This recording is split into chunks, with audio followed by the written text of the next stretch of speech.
Eh, Señora secretaria de CEPREN, yo quisiera hacerle las dos preguntas. La primera es, ¿cómo se apoya desde CEPREN la participación sociopolítica de las mujeres en Guatemala? Bueno, vea, nosotras como CEPREM, digamos como entidad asesora y coordinadora de las instituciones del sector público para el avance, para las políticas para el avance de las mujeres, tenemos una función, digamos, principal en el aseguramiento, el cumplimiento de la Política Nacional de Promoción y Desarrollo Integral de las Mujeres, que tiene un eje, el eje que corresponde a la participación sociopolítica de las mujeres.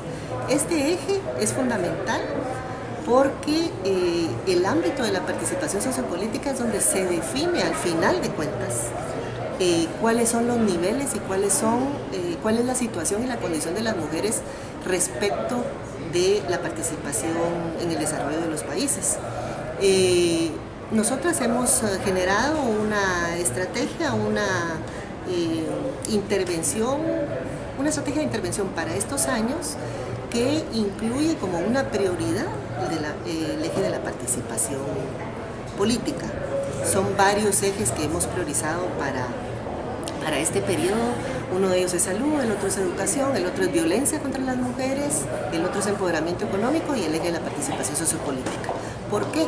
Porque nosotros entendemos que la participación sociopolítica de las mujeres no se define, no se resuelve solamente por la vía del acceso al voto, por la vía del acceso a puestos de toma de decisiones, porque tenemos que empezar por potenciar y garantizar esa participación política. Entonces, ¿qué hemos definido en ámbitos de la participación? Nosotros tenemos un mandato muy concreto y muy claro, y lo que nos compete es, en primera instancia, garantizar que las organizaciones de mujeres en el interior del país, en los territorios, tengan todos los elementos, cuenten con la información necesaria y tengan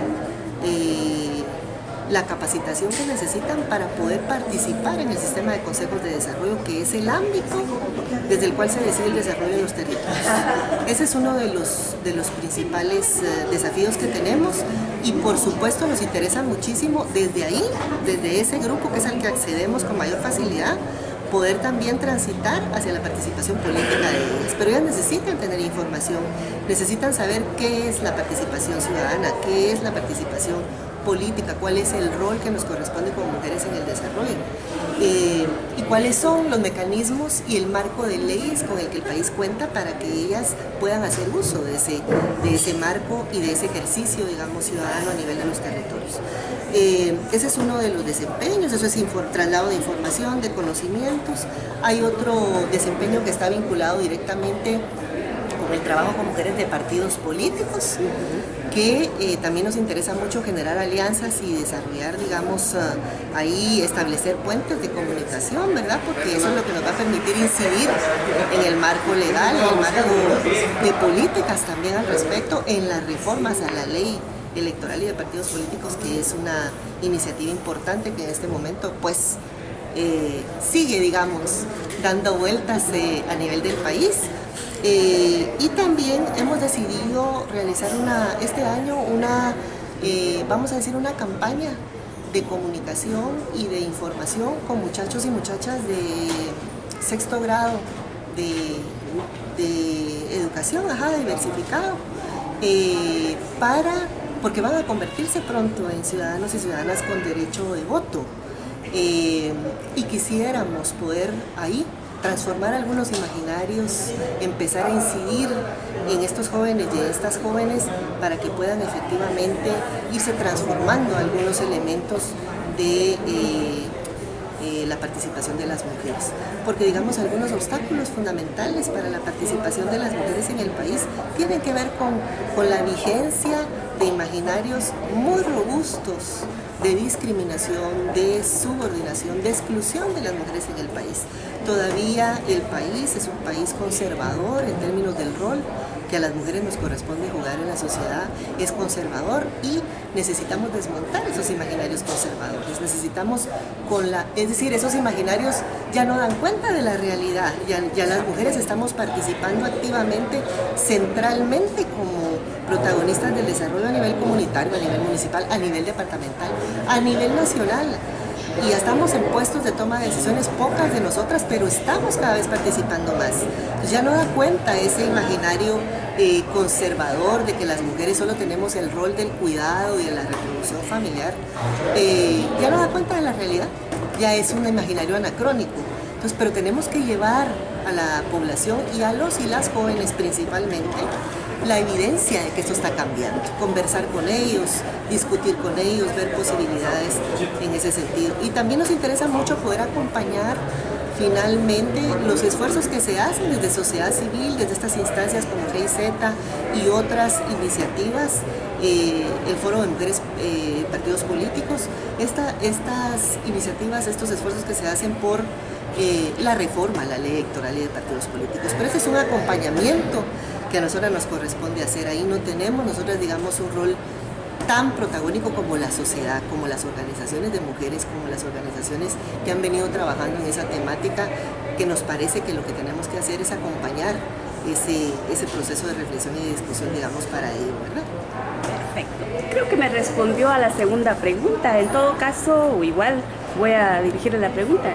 ¿Qué desafíos afrontan las mujeres guatemaltecas para participar activamente en la vida pública y política en Guatemala? Bueno, sí, uno de ellos es el que te decía, ¿verdad? De los imaginarios que son bastante excluyentes, digamos, de la participación de las mujeres. Pero hay otros factores fundamentales, es decir, no podemos hablar de participación sociopolítica de las mujeres sin un piso básico de políticas sociales que garanticen que las mujeres estén en capacidad, tengan tiempo, tengan posibilidades, puedan imaginar y pensar su futuro. Una participa cuando tiene tiempo de imaginar cómo podría ser su futuro. Pero si las mujeres siguen acrecentando los grandes índices de extrema pobreza y de pobreza en este país, si no proveemos de servicios básicos, si no garantizamos seguridad alimentaria para las mujeres, si no garantizamos educación para las mujeres, no podemos seguir hablando de participación sociopolítica. Entonces los principales obstáculos están afincados ahí y a nosotras nos corresponde que este desafío se pueda desenvolver a través de un modelo de gestión pública que permita efectivamente, digamos, desde una noción de gradualidad, ir construyendo esos pasos para que las mujeres vayan transitando de la pobreza extrema a la pobreza y después a condiciones de equidad y de igualdad también en términos de la distribución de la riqueza en el país. Entonces, todo eso, el contexto mismo del país es un desafío enorme para la participación política de las mujeres. La participación, por eso te decía, la participación política de las mujeres no puede verse solamente desde un ámbito, hay que verla de forma integral, hay que considerarla de forma integral. Otro de los elementos fundamentales que yo siento que es un obstáculo enorme es el tema de la violencia contra las mujeres. La violencia contra las mujeres tiene una función particular en el control precisamente y en el sometimiento de las mujeres a este rol tradicional, a estos roles convencionales, ¿verdad? Estamos trabajando muy fuertemente a través de la Coordinadora Nacional para la Prevención de la Violencia Intrafamiliar y contra las Mujeres, en la que participamos como gobierno.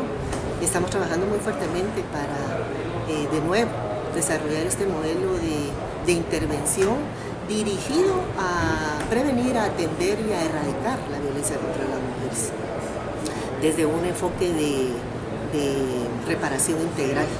Entonces, si las mujeres siguen sometidas a esta violencia intensa, a esta violencia descarnada con la cual pues hemos visto que han sido asesinadas muchísimas mujeres, no hemos logrado abatir los indicadores de femicidio en el país, seguimos más o menos teniendo 700 mujeres al año asesinadas o muertes violentas de mujeres al año, que es un número demasiado alto, que es un indicador que no se ha logrado abatir a lo largo de muchos años.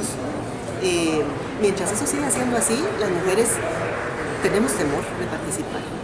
No podemos pensar en participar porque estamos sometidas a una norma que además es violenta, de disciplina, ¿verdad? De disciplinarnos para mantenernos, digamos, en una posición de subordinación y de exclusión. Pues todos esos factores son factores que hay que tener en cuenta para hablar de participación sociopolítica, y nosotras en CEPREM estamos intentando construir un modelo que tenga, digamos, esa integralidad, tanto desde el marco conceptual como desde los instrumentos y las herramientas. Muchas gracias. Se me ocurre una última pregunta a raíz de todo lo que estamos hablando. ¿La CEPREM maneja alguna política pública dirigida a la prevención de la violencia contra la mujer? La CEPREM como tal, no. La CEPREM, como te decía hace un momento, como entidad que acompaña y que asiste técnicamente al sector público, lo que a nosotros nos corresponde es garantizar que se cumpla con la política, la PNPDIM que le llamamos, que el eje de los diferentes ejes de la PNPDIM, digamos, se implementen en el país. Entonces, es la Coordinadora Nacional para la Prevención de la Violencia Intrafamiliar y contra las Mujeres a quien le corresponde generar estos modelos. Estamos en un momento de reconstrucción de este mecanismo, pero además estamos en un momento bueno porque ya hicimos la evaluación del Plan Nacional contra la Violencia hacia las Mujeres que estaba vigente desde el 2014. Terminamos de hacer la evaluación el año pasado porque eso había quedado pues sin dársele continuidad. Y vamos ahorita a reformular el plan. Es una buena oportunidad porque ese plan será el instrumento de política pública específicamente dirigido y vinculado a la violencia contra las mujeres. Muchas gracias. Con mucho gusto. Gracias.